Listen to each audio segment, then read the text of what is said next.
Alright, what's up guys? I hope you're doing well. James here from jamesforsythe.com and going on a little bit more about inflation, and we're specifically going to talk about a recent speech done by Fed Governor Michelle Bowman.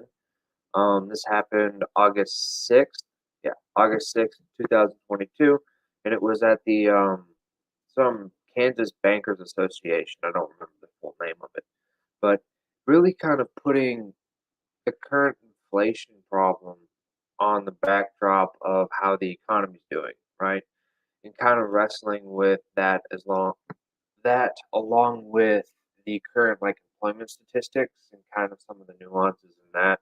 Um, Not going to go specifically down that rabbit hole in terms of the employment statistics and the differences between the different surveys and things like that. That'll be a separate video at some point, but that's not where we're going. But with that being said, we're going to just hop right over to the screen share, and here we are. So the number one challenge, of course, is inflation, which continues to be much too high and a heavy burden for households and businesses. These are her words, and this is also coming back, or keeping in mind that the recent Fed hike has been 75 basis points, and at this point they've gone up to 2.25 to 2.5% is their Fed funds range, right? And so keep in mind this is before July's CPI print, when this speech was held. And so inflation continued to climb in June, reaching 9.1% as measured by the CPI. This is yet another concerningly high reading, and it set another 40-year record high despite the expectation of many forecasters that inflation had peaked earlier in the year. And I believe the CPI print for July was 8.5, so it came down barely. I don't think that's enough. One, with only one print um, coming down, it's not enough to say we're going to experience disinflation, at least statistically, I guess. Or with respect to the data, we haven't already been experiencing disinflation. Um, I mean, none of this stuff goes up in a straight line. And so, if you talk about anything economic or financial, I mean, that's just not how it works. So, yeah, it came down a little bit. What's it do next month, right? And so many of the underlying causes of excessive inflation are the same as they have been over the past year. So she cites supply chain issues, um, China locking down again, constrained housing supply, the conflict in Ukraine, fiscal stimulus, and limitations on domestic energy production. So at least they're talking about domestic energy production and that they are putting limitations on it. That's one thing that's not the purpose of this video, and that's something that I could possibly rant on for quite a bit, so we're not going to touch that for right now. Um, yeah, we're just going to leave that there. So, regardless of the source of the inflationary pressure, the Fed has a duty to bring inflation down to 2%. So, I kind of want to expand on that a little bit, right?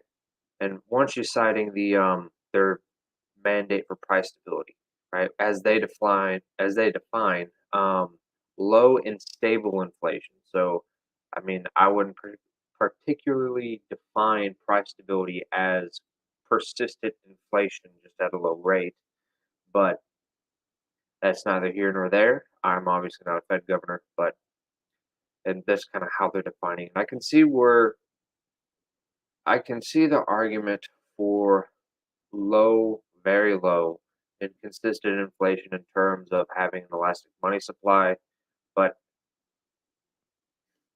I can see the argument, but doesn't mean I agree with it, right? So, regardless, there's that. But what I really wanted to point out here was that specifically the part of the sentence where it says, regardless of the source of the inflationary pressure. And one of the main things that they're talking about are supply side issues, which obviously the Fed can't do anything about, right? They can't print oil, they can't print commodities or anything like that, right? Just bank reserves, right? That's pretty much it. That is it. So that being said, how are they going to do that? Like, how do they bring inflation back down? They kill your demand, right? That's the only thing they can influence, right?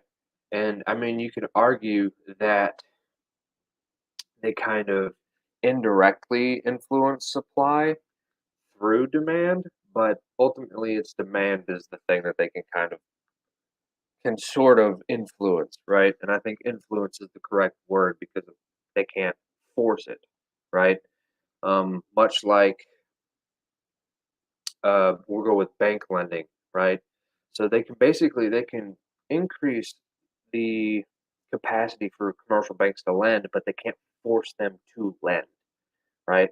Unless they do something similar to, I believe it's Japan, where it was essentially they were like, hey, either you lend to these people, whatever they were, um, or we're kicking you out of business, right? And so unless they do something like that, but at that point, it's more of a kind of fiscal intervention, it seems, with the government. But that's pretty much what I wanted to go. And she actually states this rather explicitly later in the speech, going on about like fixing the supply demand imbalance, right? And so the only thing they can really influence is demand, meaning they have to kill your demand to bring it down, to bring that back down into balance to fix inflation, right? And so she cites some workers have seen their wages grow significantly over the past 2 years, but most have seen any gains in wages far outpaced by higher prices. Therefore, in my mind, Ms. Bowman, um, it is absolutely critical that we continue to use our monetary policy tools until we are successful in returning inflation to our 2% goal, right? And so that's typically how it always works, from my understanding, is when you have a significant degree of inflation and that price and wages are increasing in tandem, but not at a proportionate rate, right? And so pretty much that's just how it goes.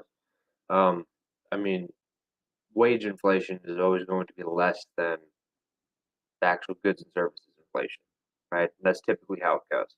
At least within the realm of the Fed in terms of general trends, we'll say. So since 19, I'm going to say 14, because the Federal Reserve Act was passed in 1913, but the first day of business was in November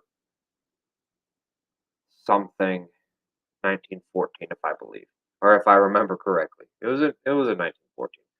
That's neither here nor there. But anyways, so this dynamic is evident in agriculture and that we are hearing directly from farmers and ranchers who are dealing with added weather challenges and ongoing drought. Prices of commodities have declined lately but are still at historically high levels. In contrast, prices for fertilizer and many crop inputs continue to rise. In some areas, high input costs and drought conditions are contributing to record early season cattle auction sales, as many ranchers choose to sell herds early to limit further outlays for input expenses, right? So if they can't continue to feed the cattle, they're just going to try to sell them at whatever part of the process they are in, right? Regardless of anything, right? They just have to, right, to stay in business. So that's one thing to keep in mind. Um, So the supply problems pushing up inflation seem likely to persist. Indications are that the conflict in Ukraine will continue and that the effects of shipping disruptions of agriculture products and limits on energy supplies from Russia will continue to be a significant problem. Even with the recent agreement intended to facilitate Ukrainian grain exports, it is unclear whether supply pressures on global markets will ease as a result, right? And so this is kind of going into a lot of problems with supply chains. And I believe it was yesterday or the day before that the videos the timing kind of meshes together. And so I did a video on the GSCPI, the Global Supply Chain Pressure Index. And I went a little bit more in depth. So it was actually my second video on it. The first one being kind of a preliminary, superficial going over it because I didn't find any, like, how exactly they break it down. But I was actually able to find a blog post from the Federal Reserve Bank of New York, basically going, okay, this is how they break down the GSCPI and so on. And so that'll be, yeah, I'll link that in the description for you guys, and I'll try to put one of the cards in the video so you guys can just go to it if you need. And so, despite a slowdown in sales of new and existing homes, inventory. Oh, now we're talking about homes. Um, Inventories of homes for sale and rental vacancies remain low, supporting ongoing increases in housing costs. And that's kind of going on to real estate in general, right? If you look at like starter homes, I think specifically at a chart, they're still at record low inventory levels, from my understanding, right? I think we are somewhere in the 300,000s, if I remember correctly off the top of my head. Whereas a typical kind of standard good inventory is like a million two, or somewhere in there, right? I know they've been increasing recently, but it's still like we're not anywhere near a normal housing market in that respect, right? And I'll try to find a chart for that, and I'll go over it in a separate video, right? Now that I think of it. Okay, but in terms of employment, right? And so this is one of the things you have to keep in mind with we have inflation, and then yes, the people's wages are increasing, but how many people are employed? And this is one thing that I think people don't really pay enough attention to, right? In terms of employment, is they just kind of look at the rates, like the unemployment rate, but they don't look into the nuances on how they're measured. And so the unemployment rate has finally returned to the pre-pandemic level of 3.5%, according to this. And I believe that statistic specific to the entire U.S. because she then says for Kansas it's 2.4%. Um, cool, but it's also like the labor force participation rate hasn't recovered, right? And so you kind of have to think of, okay, it's not just the rates of who's working, it's okay, how many people are actually working, right? And like aggregate total, what is the absolute value of people working, right? And so like if you have an entire economy and we're just gonna start throwing out numbers, so this isn't reflective of anything, it's just for the concept.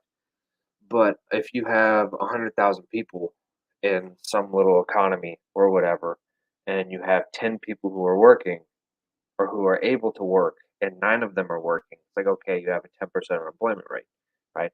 10 divided or 9 divided by 10, that's how many people are working. And so, yeah, 10% unemployment. But if you switch that, right, that's only 10 people out of 100,000. So you could also have, let's say, out of that same little economy or whatever, you could have everyone's able to work, right? But to have a 10% unemployment rate, the same unemployment rate, you'd have um, 90,000 people working, right? Which is a lot better than 90, right? And so, what is actually the amount of of like real production you could have, which is what you really need to pay attention to, because that's really what matters, not so much the number that comes with that. So, like, the way I kind of think about it is like the difference between nominal and real GDP. It's like the nominal values for that kind of stuff. It's great, and it's used.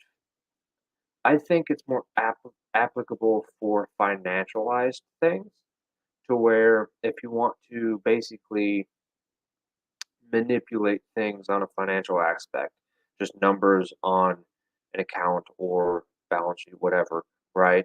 Um, that's where the nominal numbers come in.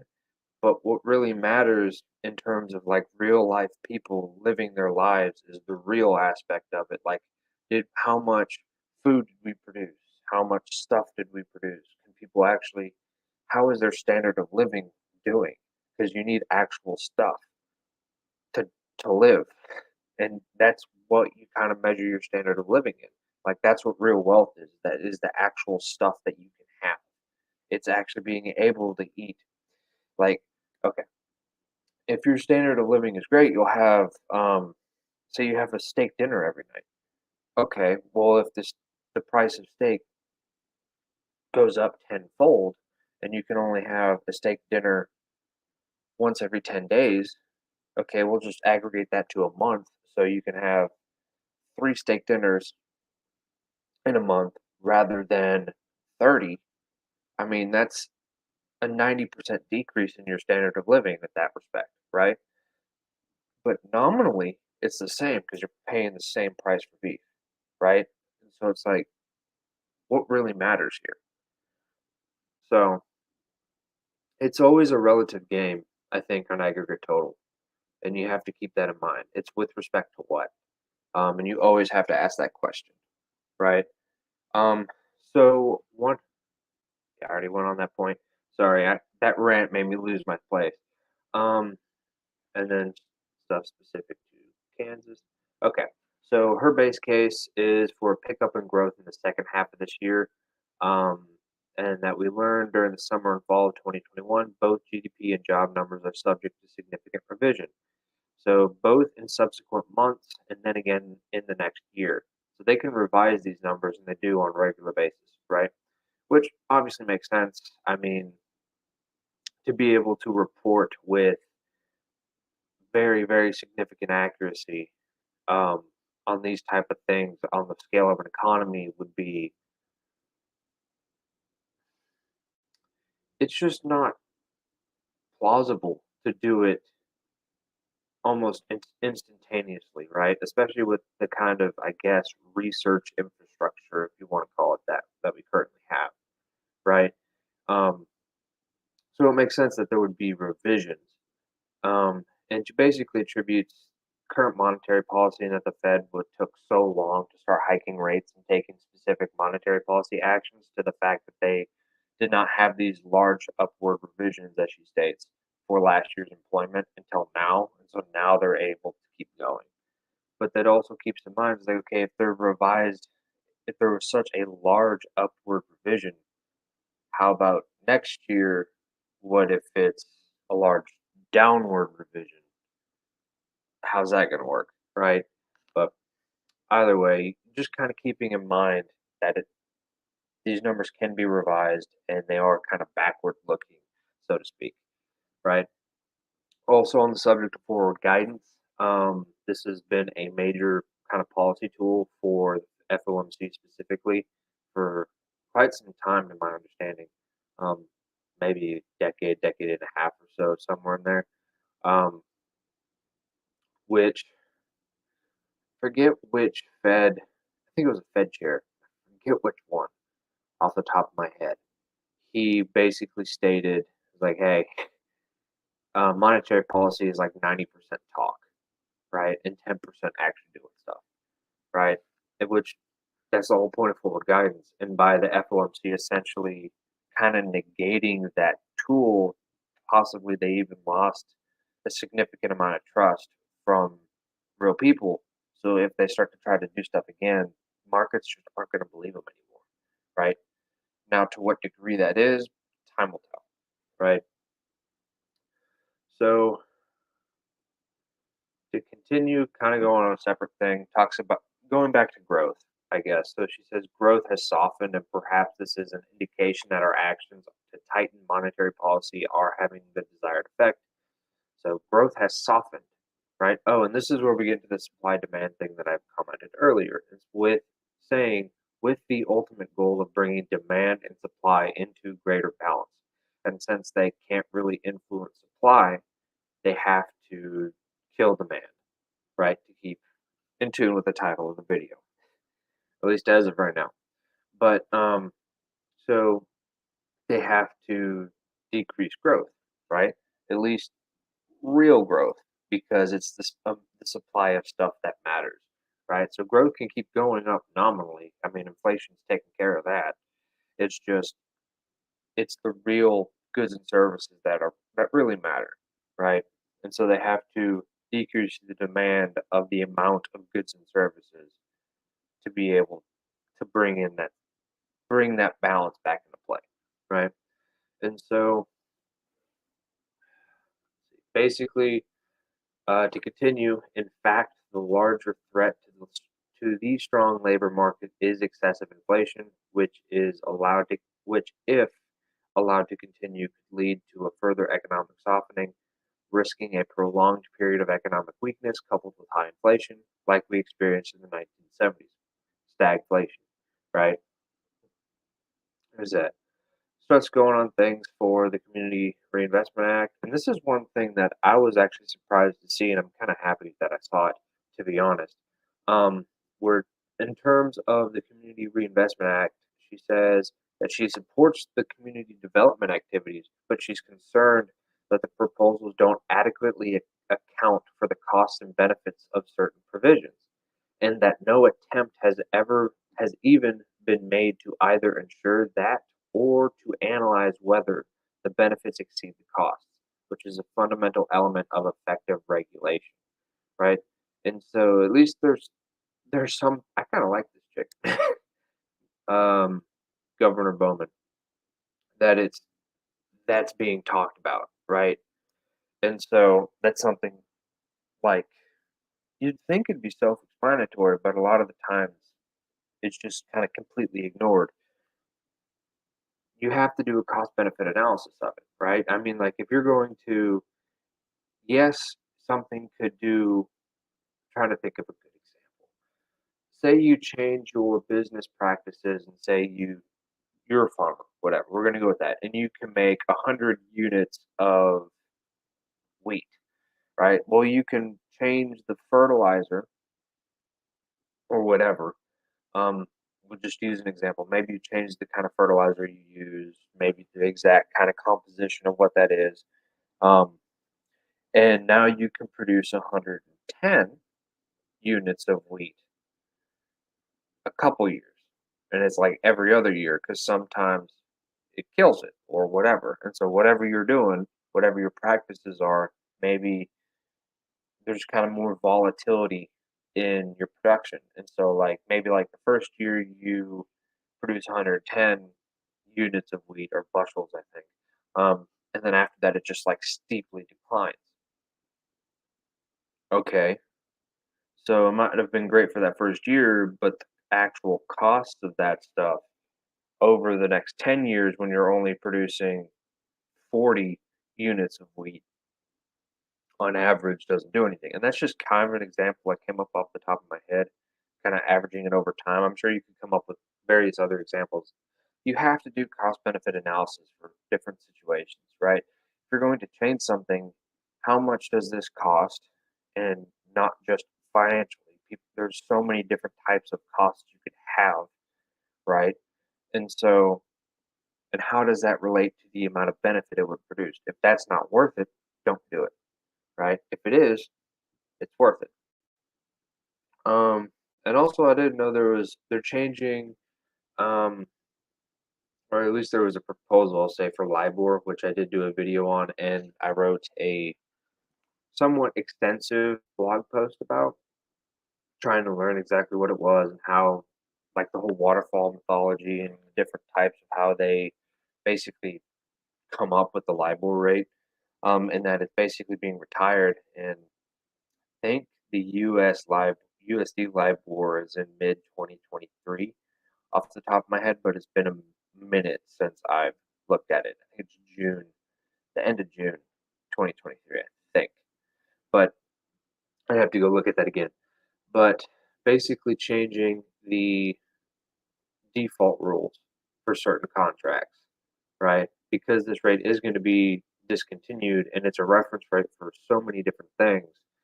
I think it was like there's some estimates of up to like 800 billion. I think it was billion. It's either billion or trillion. So I'm going to lean towards billion, um, kind of dollars in contract to that it's influenced, right? LIBOR is used in some like adjustable rate mortgages and student loans and things like that, to where basically they'll have like your interest rate on this product, say it's your student loan, is LIBOR plus X percent, right? So whatever LIBOR is, that changes on a whatever basis, right? And this depends on which exact LIBOR rate it is too, right? Because there's like 30-day, there's overnight, there's I think there's three month, 6 month, or at least there used to be. I forget which ones they got rid of.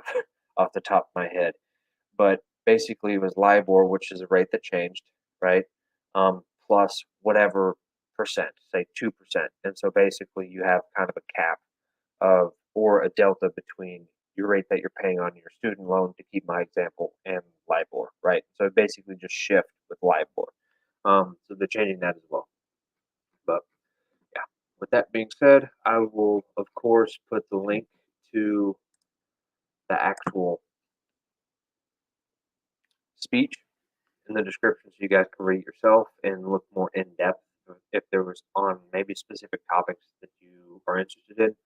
So yeah, anyways, I'm going to leave that here. So I hope you guys have a good night, and I will see you on the next one.